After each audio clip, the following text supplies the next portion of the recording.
All right, guys, welcome to the Buff Show. We got a good episode coming your way today. We got Parker here with me, and we're going to be covering some land scammers. Yeah. So, Pretty wild stuff. yeah. So a week or two ago, I was kind of in the office mentioning some crazy stuff that's been going on, and Parker was like, "What? Like that's crazy." And Yeah. you've done a few land deals now. Mm-hmm. And so I was like, well, this is good for you to be aware of. And along with just anybody that owns, seems like land is what these people are kind of targeting. But yeah, can you kind of give us, Parker, some background on what, from your understanding, what's going on here and what people Yeah. should be aware of? Yeah. So, I mean, basically, like they're just posing as like the owners of the land. Mm-hmm. They're listing it for sale. They're, reaching out to what it sounds like is agents, Yeah. targeting us and saying, hey, like, I need to get my land sold. Will you list it for me? And then, yeah. Yeah. Like, it's crazy. It is bizarre. And I've ran into it 3 different times. For some reason, it's happening a lot in like Ogden Valley. I've ran into it in like Huntsville and a few up in Eden. And these guys they're pretty like, I don't know, convincing in a few ways. So a few things to be aware of. They're looking for, it always seems like it's lots and that they're targeting. One, because I think they're the easiest to sell. There's not like utilities in people's names. There's not, typically people don't have loans on land. So there's not mortgages and stuff like that, lenders that they have to deal with.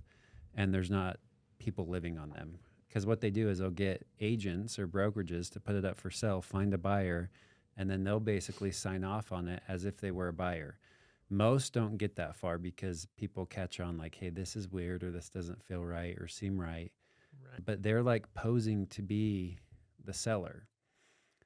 And there was one case in Park City, I think it was last year, where the transaction actually went through. It was like an $800,000 sale. There was another one back east where it went through, and not only did it go through, but the owner of the lot that it was kind of sold out from underneath of, he had no idea it happened until he drove by his lot and saw somebody building a house on it. Oh, I thought I saw that. Yeah. Honestly, yeah, just like on Instagram, yeah. It turned into a huge lawsuit because obviously he's pissed. He's like, I didn't sell this. And the buyer is pissed because he's like, I paid good money for this lot. Yeah. And I thought this was mine, and I've made all these plans to build my dream house on this. So really, I'm pretty sure the agents and the title company all got in a big lawsuit over that one. So there's a number of things that, well, let me share a few stories that I've had. And our CRM, if we call through it or take calls from it, like it actually records the calls. And so I have some of these calls recorded, me talking to these scammers about, these lots that they want to sell. So I'm going to pull up some of these so people can hear. The most convincing was Kevin Schneider. And they always create an email that's like Kevin Schneider, 449@gmail.com. And then me and Kevin went back and forth a few times. Here's one of the longest calls.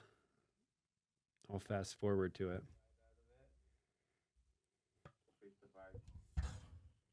Okay. Okay. You just send a text so that I can drive freely. Send a text and I'm gonna reply you. Okay. Okay. But are you wanting to list it, or what's your plans with the lot? You just want to sell it? Yeah, I want to sell it. I'm really in distress now, so I really to put it on sale. So it's weird. They have accents and stuff like that. These calls get funny, and I don't know if I'll be able to find the best one. Let me find this one. Hello. Please, you can leave a message, or I'm gonna call you. Within the next hour. I'm down in Las Vegas. Huh. Okay. Yep. Yeah. Send me your email address, and I'll send you kind of what we can do in some comps and everything. There was one that just sold up there on Panorama, and I think it's Shady Lane. It was just off Panorama, and there right now is all the snow. There's literally like 4 or 5 feet of snow. Yeah, people don't go. Yeah, I know, but Yeah, if we can wait for some days, I guess the snow will be off. Yeah. Anyways, weird stuff. But like he knew a lot of the details. They pull all this from the county record, so they know the lot size, where it's at, roughly what it's worth, because the county gives like a number on that, and then they call and they try and get a number that's right around what the county wants for it. So I was like, hey, that's a good deal for this lot, and he's like, I want it sold fast. But this guy, the more I kept going through this with him, like he was persistent, like, let's get it listed, let's get this sold. And I was like, I'm going to need verification from you, like proof of that you're the seller. And he's like, okay, what do you need? A driver's license? And I was like, yeah, driver's license. And he's like, okay. And he sends me, like, it wasn't that day. He's like, well, I got to find it, but I'll send it to you. He sends me a picture of his driver's license, which was crazy, right? That is crazy. Yeah. And it matched the seller. It matched like everything about the seller. So I end up like finding the seller. I got the seller's phone number. I called the seller. I was like, "Hey, are you trying are you trying to sell your lot?" 'Cause clearly different accents. Right. And he's like, "No." And I'm like, "Well, here's all the conversations I'm having with this other person. They're trying to sell your lot out from underneath of you." And he's like, "Oh my gosh." And I sent him the driver's license. He's like, "This is all my info, except my birthday was off by like a few days or a year. Like it was off by just like a number actually? or two. It was crazy." So like everything on there. And then the picture of him wasn't the right picture, I don't think. But I'm just like, geez, like, so technically somebody could create a fake ID. If they're a seller, they could do like a remote closing and have somebody come and like sign them. Right. I'm trying to think of the word. A title company, what is it when they like need a stamp off on it? Oh, I can't think of it either. I've drawn a blank. Let me Google it. But that is crazy. Is like at least you were good enough to like find out the actual guy and like call him. Notarize. Joe Blake, Notarize. yeah. Yeah. So like if they do like a remote closing and they have a remote notary come in and notarize it, and if they created a good enough fake ID, like they could almost get away with it on a Yeah. remote notary. So I'm just like, oh my gosh, this is bizarre. If it ever gets to be that crazy. So and I have another call with another guy wanting to do the same thing. This guy, after I'd been through the rounds with this first guy, Kevin, this guy was Daniel. Like I could tell it was more of a scam, like right off of the bat. Okay, there it is. Yeah. Play a few Awesome. seconds of this. How come you guys are wanting to sell that? Oh, we're actually we relocated over to Vietnam, and then I have my granddaughter having a baby pretty soon. So the anxiety of being a grandfather, you know how it is, So I need to set up a house and then set up some things for my kids and grandkids, So it's been a whole lot to take care of right now. Gotcha. Were you guys gonna build like a forever home on that, or what were your plans with it? Oh, we can just purchase just a little place. Anyways, like I this guy was like, so what about the outbuilding on this property?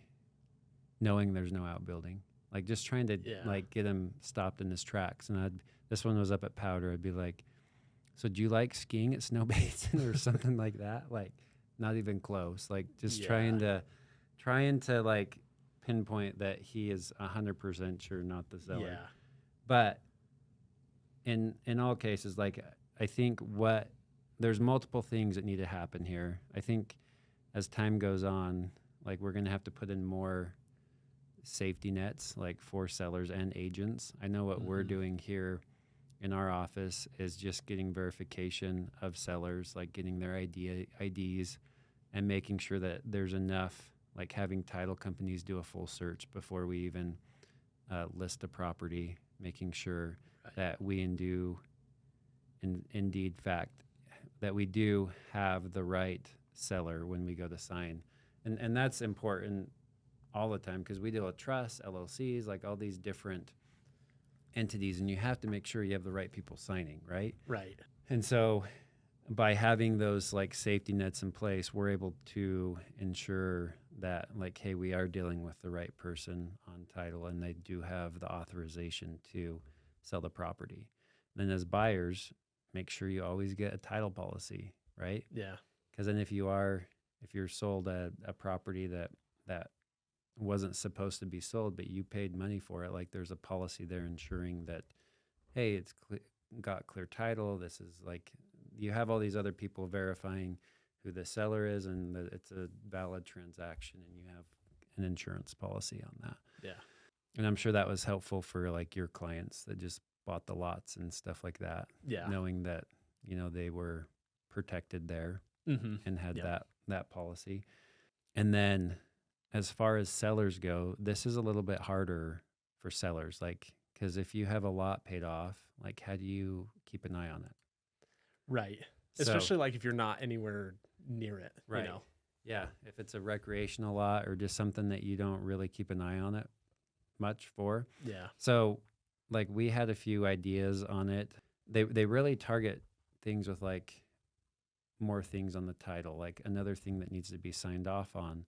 So, like I've talked with some title companies, and they're like, well, you could do like another mortgage with a family member or yourself, something else that needs to be signed off at closing, because it kind of adds like another step that needs to happen Right. before it can sell. And so you're more likely to get notified that, hey, somebody, my mom needs to sign off on this. The thing that I don't like about that is you're just adding in more, I don't know, what if you don't like your mom, like down the road, and you just added her to title or said there was a loan on the property. So that's not ideal. Yeah. But it's kind of a double-edged sword. You could add, another family member or somebody that has like a notice of interest or a fake loan or something like that. Just not a fake loan, like a loan at 0% interest, and they pay you $1 every year, like whatever it is. Just something that says, hey, this has to be cleared before this is sold. And then there's more people that need to be notified. Another thing that I recently read was like setting up a Google search on your property address. So like searching the address, setting up a Google alert so that if that ever becomes up for sale, you're notified. Yeah. Right? And I'm like, oh, that's genius. Because rarely are they going to sell just off market or with nobody knowing, right? They're always looking for agents to list it and then find a buyer and then for it to get sold that way. Right. Yeah.